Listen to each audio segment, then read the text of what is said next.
Hello, hello mga padaba. Ayan po, magluluto po tayo ngayon ng um, kare-kare.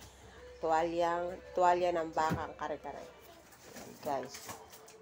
Hihiwain muna natin itong talong at ipiprito natin maya-maya lang. Ayan. Mas masarap po kasi kapag prinito natin ang talong. Ayan, guys.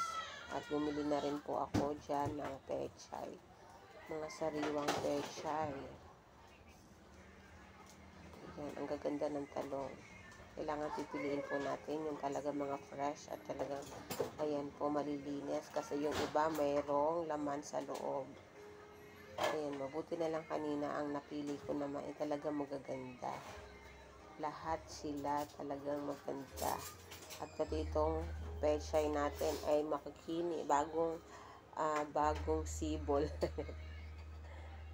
Yan ang ating pechay, fresh na fresh din. At sitaw, ayan. Pinutol-putol ko natin. Prito na nga natin hanggang sa mag-golden brown yung ating mga talong muna. Para itatabi na lang natin pagkatas natin prituhin. Ayan na. Baliktarin lang natin. Ayan. Ang ganda ng pagkakaluto. Ayan. Kahit ganyan lang guys, okay na sa akin. Pwede ko na yung ulam yung ganyan. Sold na ako sa ganyan. At dito sa pinagamitan na pinagprituhan natin ng talong, dyan na rin po ako magigisa. Ayan. Ilagay natin yung bawang. Hintayin din natin mag golden brown lang ang bawang. Isunod na natin itong sibuyas. At yung tuwalya nga pala, pinalambot ko na yan para igigisa na lang natin dito sa bawang sibuyas. Yan, isang kutsa lang natin dyan. Para mas lalong lumambot at mas malasa. Yan, lalagyan ko na din siya ng atsuete. Ayan. At yung pinagpakuluan nga pala guys ng ating tuwalya, itinabi ko lang yon at ipang sasabaw ko rin dito yan.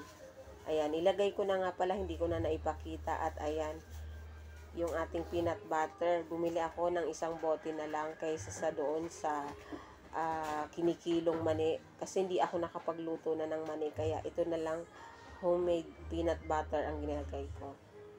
Ayan. Naglagay din pala ako dyan ng yung giniling na bigas. Yun ang giniling na bigas. Ayan. Ikinanaw ko lang yun sa tubig at inalo ko dyan pampalapot natin. At malambot na nga lahat. Nilagay ko na ang sitaw. Magic sarap nga lang pala guys ang ginamit ko dyan. Para may lasa ng konti. Pero yung iba kasi natikman kong mga kare-kare lalo na sa Kapampangan, hindi sila naglalagay ng timpla. Talagang matabang. Yung bagoong lang talaga ang pinakatimpla nila dyan. Ayan guys. Luto na nga yan. At inilagay ko na itong pechay. Pinakahuli. Ayan. Mailubog lang natin yan at okay na yan. Sakto-sakto talaga, miss na miss ko na tong kare-kare na to. Grabe, ang tagal ko na nagki-crave dito. Ayan na, mga padaba, maraming salamat sa inyo. Wow! Ito na, kain na tayo. Thank you for watching.